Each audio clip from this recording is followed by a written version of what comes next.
అసలు ఇవన్నీ చూస్తుంటే ఆందోళన నియోజకవర్గంలో ప్రభుత్వ యంత్రాంగం ఉందా లేదా అనే అనుమానాలు వ్యక్తమవుతున్నాయి. ఎందుకంటే ఎక్కడికక్కడ కబ్జాలు అవుతున్నాయి.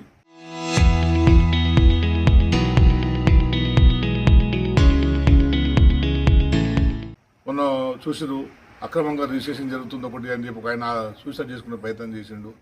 ఇట్లా ప్రభుత్వ ఆస్తులు అక్రమ గురవుతున్నాయి. ప్రభుత్వ ఆస్తి అంటే మామూలు ఆస్తి కాదు. ఇది ఒక జలాశయం, ఎవరైనా చెరువునో కుంటనో కబ్జా చేస్తారు అనుకోవచ్చు.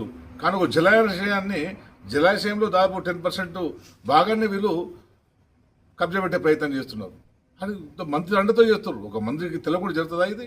మరి అధికారులు ఎందుకు స్పందిస్తలేరు? ఎందుకు నిమ్మకు నీరెత్తినట్టున్నారు మీరు? ఎందుకు ఇంత హాయిగా కూర్చున్నారు?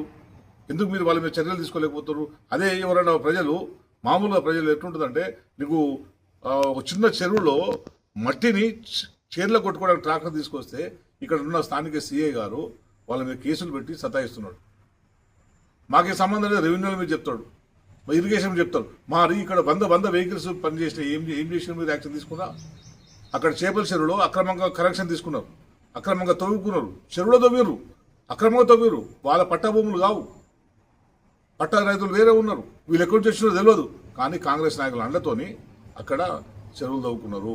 చెరువులు తవ్వుకొని చేపల వ్యాపారం చేస్తున్నాడు. ఎవడబ్బ సొమ్మని ఇది?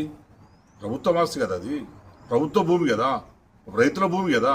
నిజంగా నీళ్లు లేనప్పుడు రైతు సాగు చేసుకోవాలి, సాగు చేసుకోవడానికి అవకాశం ఇవ్వాలి. కానీ భూమిన రైతులను వదిలిపెట్టి భూమిన రైతులను బెదిరించుకుంటా మా ఇష్టం ఉన్నట్లు మేము అమ్ముకుంటాము, మాదే రాజ్యం నడుస్తుంది, ప్రభుత్వంలో ఏం లేదు, ప్రభుత్వం ఏమేమని చెప్పి కాంగ్రెస్ నాయకులు విరగుతున్నారు. ఇక్కడ ప్రభుత్వమే వాళ్ళ పియ్యలేది, ఆ కాంగ్రెస్ నాయకులది వాళ్ళదే ఉన్న తప్పించి నిజంగా ప్రజలకు అవసరమై ఒక్క పని కూడా ఈ ప్రభుత్వం చేస్తలేదు. ఇది దుర్మార్గమైంది. ఇది ప్రజలు గమనిస్తున్నారు. రేపటి ఎన్నికల్లో మీకు బుద్ధి చెప్తారు.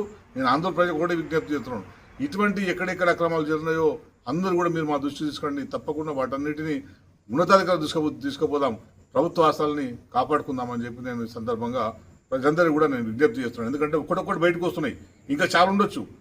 సింగూరు చుట్టూ ఏం జరుగుతుందో కూడా మనకు తెలియదు.